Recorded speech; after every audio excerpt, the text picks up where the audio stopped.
Alors, bonjour tout le monde, bienvenue à ce reportage, deuxième reportage sur une présentation d'une équipe de course l'hiver. De quelle façon qu'une équipe de course se prépare. Je suis en compagnie de Marc Héroux et de Alex Bordelot de BP3D Compétition. Marc, tu en es actuellement à ta quatrième année. 2015 va être ta quatrième année. Oui. Champion en 2013, deuxième position en 2014. Oui. Donc, tu as coursé avec une voiture qu'on voit ici en arrière, à notre gauche, en fait, à la droite des gens qui nous regardent à la maison. Ma première question, bienvenue, première des choses. Merci beaucoup de nous recevoir dans votre garage. Bienvenue. La première question, Marc, c'est considérant que tu vas avoir une nouvelle voiture, cette voiture-ci, que tu vas avoir en piste en 2015, qu'est-ce que ça implique comme changement par rapport à l'Acura? Je dirais plus que c'est un défi de partir d'une traction, tomber à une propulsion. On voulait upgrader notre RSX, mais on avait le goût d'un projet, d'un gros projet, puis ça en était un gros projet. OK. Fait que l'implication, c'est sûr, ça reste une implication monétaire là, et de temps surtout. Oui, parce que là, il faut que tu la montes, là, finalement. Oui, je vois là, que le capot est en fibre de carbone. Bon, tu sais, il y a des. Fait que c'est pas juste une question de dire on fait de la mécanique. On va la regarder avec Alex tantôt, mais il y a beaucoup plus d'argent. C'est ça, moi, je m'arrange pour. Qu'est-ce que j'aime faire, c'est le tour de l'auto. Essayer de la mettre la plus légère possible. Puis Alex, lui, s'occupe un peu plus de la mécanique, puis aussi dans le même mandat aussi. Là. Okay. Fait qu'on essaie de la mettre le plus léger possible. OK. Alex, de ton côté, au niveau mécanique, c'est toi qui es le chef de tout le projet. Par rapport aux mécaniques, c'est quoi la différence entre l'Acura, qui était performante, qui a gagné des championnats, et là, on tombe sur un nouveau projet?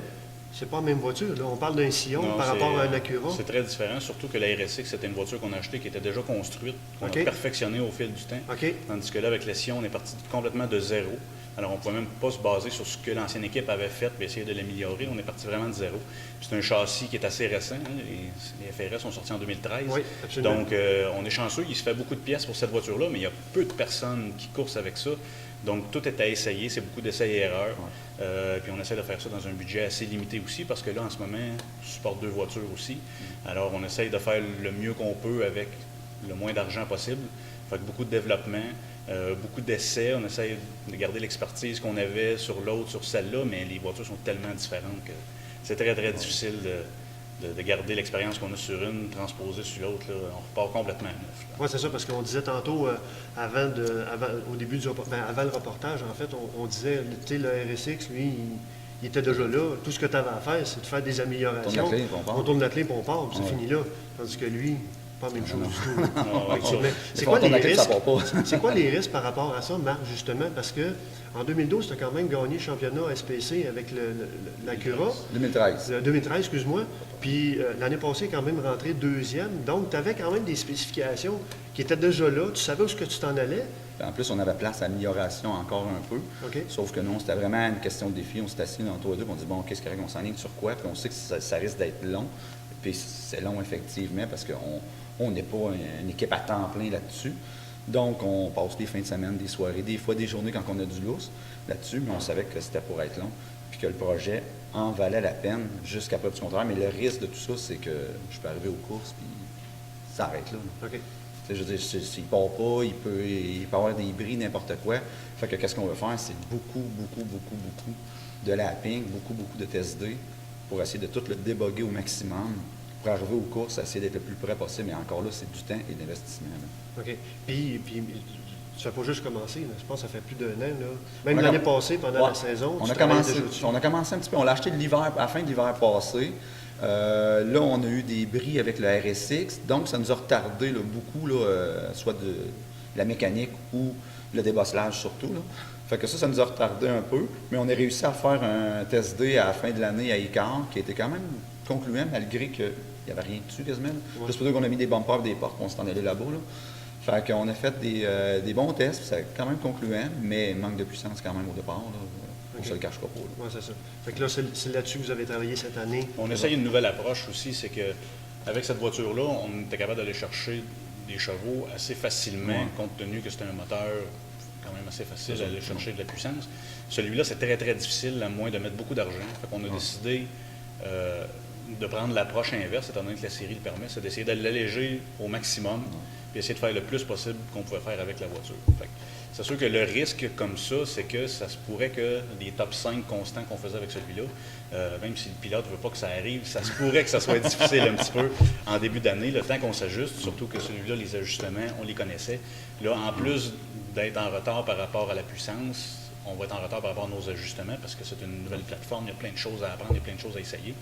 Puis il y a tant de journées dans une année, on ne peut pas en faire plus. Puis en plus, quand on en développe une puis qu'on en course une autre, notre temps est divisé en deux. Fait que c'est sûr qu'on n'a pas réussi à mettre autant de développement sur celle-là qu'on voulait faire sur celle-là. C'est ce que vous m'expliquez avant l'entrevue, c'est que là, vous mettez du temps sur la FRX, sur le, c'est ça? FRS, pardon. Mais vous avez mis quand même du temps sur le Acura, parce que là, actuellement, l'Acura est à vendre, puis un est accidenté à la fin de l'année, pas un accident majeur, mais assez pour décrocher beaucoup d'affaires et passer 2 semaines à temps plein dessus. Là, Je m'en suis rendu compte d'ailleurs. Quand je t'avais interviewé à ce moment-là, il a fallu que je te donne du temps. Puis pendant l'année, en plus, c'était l'année qui défendait son championnat, donc il fallait quand même s'en occuper, il fallait quand même qu'on soit assez performant pour essayer de réussir à gagner un autre championnat. Bon, ça a passé bien proche, c'est pas arrivé malheureusement, mais là, finir premier une année, finir deuxième l'autre année, on s'est dit peut-être que là, on a réussi à bien performer avec celle-là si on se donnait un nouveau défi. Fait que le défi avec la FRS, si on veut, c'est de l'argent, évidemment. Ça demande un peu plus d'argent que par rapport à l'autre qui était déjà là. Puis beaucoup de temps, parce que là, vous avez beaucoup de choses à apprendre avec la voiture, même si vous avez des connaissances au niveau des courses, au niveau de la base, il y a des choses qui sont similaires par rapport à l'Acura, mais il y a quand même de l'apprentissage. Donc, le risque est énorme pour la prochaine saison qui s'en vient. Effectivement, le risque est vraiment énorme. Mais c'est un défi, fait qu'on va le prendre comme ça. Super. Hey, merci beaucoup, les gars. Merci beaucoup. Merci de votre ouverture. Merci de nous avoir accueillis. Alors, mesdames et messieurs, merci de votre attention, de nous avoir regardés sur Internet. Et puis, à une prochaine fois.